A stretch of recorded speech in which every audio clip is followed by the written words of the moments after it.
इतिहास में कुछ नाम ऐसे होते हैं जो सिर्फ नाम नहीं रहते, वो एक पहचान बन जाते हैं, महानता का दूसरा नाम बन जाते हैं।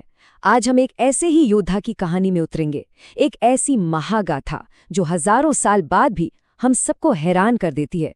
जी हाँ, हम बात कर रहे हैं सिकंदर की। जरा एक पल के लिए सोच कर देखिए कि एक 20 साल का नौजवान जिसकी आंखों में पूरी दुनिया जीतने का सपना था, सिर्फ 13 सालों के छोटे से अरसे में अपनी छोटी सी सल्तनत से निकलकर आधी दुनिया पर अपना झंडा गाड़ देता है।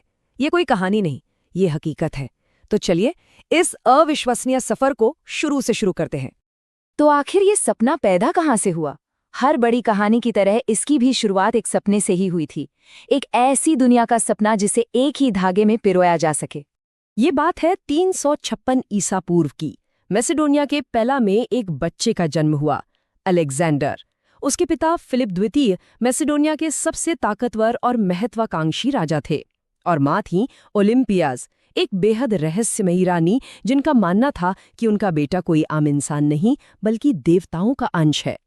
तो एक तरफ थी ताकत और दूसरी तरफ रहस्य, और इन्हीं दोनों के बीच सिकंदर का भविष्य लिखा जा रहा था। अच्छा, जब सिकंदर 13 साल का हुआ तो उसके पिता ने उसके लिए दुनिया का सबसे बेहतरीन गुरु चुना, और वो गुरु थे खुद अरस्तु यानी एरिस्टोटल। अरस्तु ने सिकंदर को सिर्फ तलवार की धार तेज करना नहीं सिखाया, बल्कि दिमाग की धार को कैसे तेज किया जाए ये सिखाया। उन्होंने ही सिकंदर के अंदर ज्ञान और वीरता के वो बीज डाले जो आगे चलकर एक बहुत बड़े साम्राज्य की शक्ल लेने वाले थे। और उसकी सोच कितनी अलग थी, इसका एक मशहूर किस्सा है। महल में एक जंगली घोड़ा लाया गया, इतना बेकाबू कि कोई उस पर सवार नहीं हो पा रहा था। सब हार मान चुके थे। तभी 16 साल का सिकंदर आगे आया। उसने देखा कि वो घोड़ा किसी और से नहीं बल्कि अपनी ही परछाई से डर रहा था। उसने बड़ी ही समझदारी से घोड़े का चेहरा सूरज की तरफ घुमा दिया। परछाई गायब हुई और घोड़ा एक पल में शांत हो गया। अपने बेटे की ये काबिलियत देखकर राजा फिलिप की आंखों में आंसू आ गए। उन्होंने कहा, मेरे बेटे, मैसेडोनिया, ये जगह तुम्हारे लिए बहुत छोटी है। तुम्हें अपने लिए एक बड़ी दुनिया खोजनी होगी। और शायद यही वो शब्द थे जिन्होंने सिकंदर की महत्वाकांक्षा को आसमान दे दिया। पिता के वो शब्द जैसे भविष्यवाणी बन गए। अब कहानी उस मोड़ पर आती है जहां से अलेक्जेंडर सिकंदर महान बनने की राह पर निकलता है। उसकी जीतने की कभी न खत्म होने वाली इच्छा। 336 ईसा पूर्व में अचानक राजा फिलिप की हत्या कर दी गई। दुश्मनों ने सोचा, चलो अब मैसेडोनिया खत्म, एक 20 साल का लड़का क्या ही कर लेगा। लेकिन उन्होंने सिकंदर को कम आंका था। उसने फौरन सत्ता संभाली और कुछ ही महीनों में सारे विद्रोहियों को कुचलकर पूरे ग्रीस को एक कर दिया।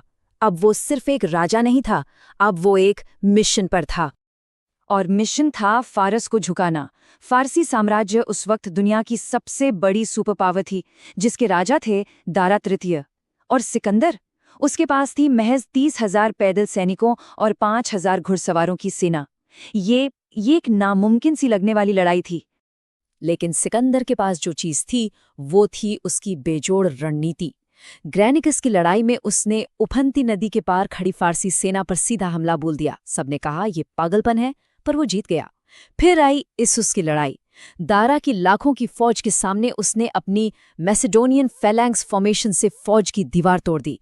हालात ऐसे हुए कि खुद राजा दारा को अपनी जान बचाकर भागना पड़ा। और यहीं हमें सिकंदर का एक बिल्कुल अलग चेहरा देखने को मिलता है। दारा तो भाग निकला, लेकिन उसका पूरा परिवार, उसकी माँ, पत्नी, बच्चे सब सिकंदर के कब्जे में थे। लेकिन किसी आम विजेता की तरह बर्ताव करने के बजाय सिकंदर ने उन सब के साथ पूरे सम्मान से व्यवहार किया। जब सिकंदर की सेना मिस्र यानी इजिप्ट पहुंची तो वहां के लोगों ने उसे एक हमलावर नहीं बल्कि एक आजाद कराने वाला मसीहा माना। उसे वहां फेरो का खिताब दिया गया, यानी ईश्वर का बेटा। इस एक घटना ने सिकंदर को एक योद्धा से एक देवता बना दिया। सिकंदर सिर्फ जमीनें नहीं जीत रहा था, वो एक नई दुनिया गढ़ रहा था। लेकिन हर कहानी में एक मोड़ आता है, और अब वक्त था सिकंदर की अपनी सीमाओं के इम्तिहान का। मिस्र में ही उसने अपने सपनों का एक शहर बसाया, जिसे आज हम अलेक्जेंड्रिया के नाम से जानते हैं। उसका सपना था कि ये शहर सिर्फ एक राजधानी न हो, बल्कि एक ऐसी जगह बने जहां पूरब और पश्चिम का सारा ज्ञान और संस्कृति एक जगह आकर मिले। 331 ईसा पूर्व में वो आखिरी मुकाबला हुआ। गौगा मेला के मैदान पर दारा ने फिर एक बहुत बड़ी सेना जमा की।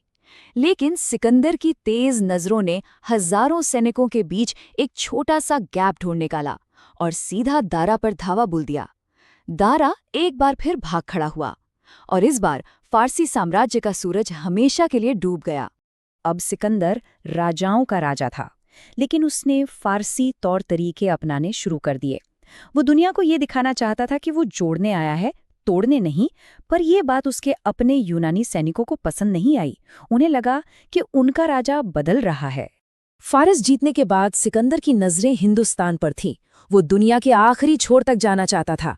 लेकिन उसकी सेना जो पिछले 10 साल से लगातार लड़ रही थी, घर से दूर, अपनों से दूर, अब पूरी तरह से थक चुकी थी। और पहली बार सिकंदर की सेना ने कहा, बस अब और नहीं। हालांकि भारत में उसकी सबसे यादगार जंग राजा पोरस के साथ हुई।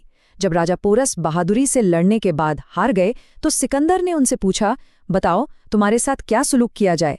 पोरस ने बड़ी शान से जवाब दिया, वही जो एक राजा दूसरे राजा के साथ करता है। इस जवाब ने सिकंदर का दिल जीत लिया और उसने पोरस को उसका सारा राजपाट लौटा दिया। अपनी ही सेना के इनकार के बाद सिकंदर को पहली बार पीछे हटना पड़ा और यहीं से शुरू होता है उसकी जिंदगी का आखिरी सफर, एक ऐसा सफर जो उसकी विरासत तय करने वाला था। अपनी सेना के साथ वापस बेबीलोन लौटते हुए सिकंदर एक अनजान बीमारी की चपेट में आ गया। एक तेज बुखार, और देखते ही देखते सिर्फ 32 साल की उम्र में वो महान योद्धा जिसने दुनिया जीत ली थी, हमेशा के लिए खामोश हो गया। कहा जाता है कि मरते वक्त उसने एक आखिरी इच्छा जाहिर की थी।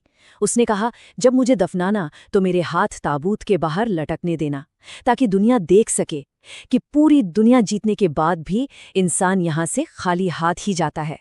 उसकी मौत के बाद उसका बनाया हुआ विशाल साम्राज्य उसके सेनापतियों ने आपस में बांट लिया। एक दुनिया का उसका सपना टूट गया। लेकिन जो चीज़ नहीं टूटी वो था उसका नाम और उसकी कहानी, जो हमेशा के लिए अमर हो गई। आज भी ग्रीस से लेकर भारत तक उसके कदमों के निशान मिलते हैं। तो सिकंदर सिर्फ एक विजेता नहीं था, वो एक सोच था, एक जुनून था, एक सपना था। उसने दुनिया को दिखाया कि उम्र भले ही छोटी हो, लेकिन इरादे बड़े होने चाहिए। और शायद इसीलिए आज भी जब कोई कुछ बड़ा कर दिखाता है तो हम कहते हैं, वाह, तुम तो असली सिकंदर निकले।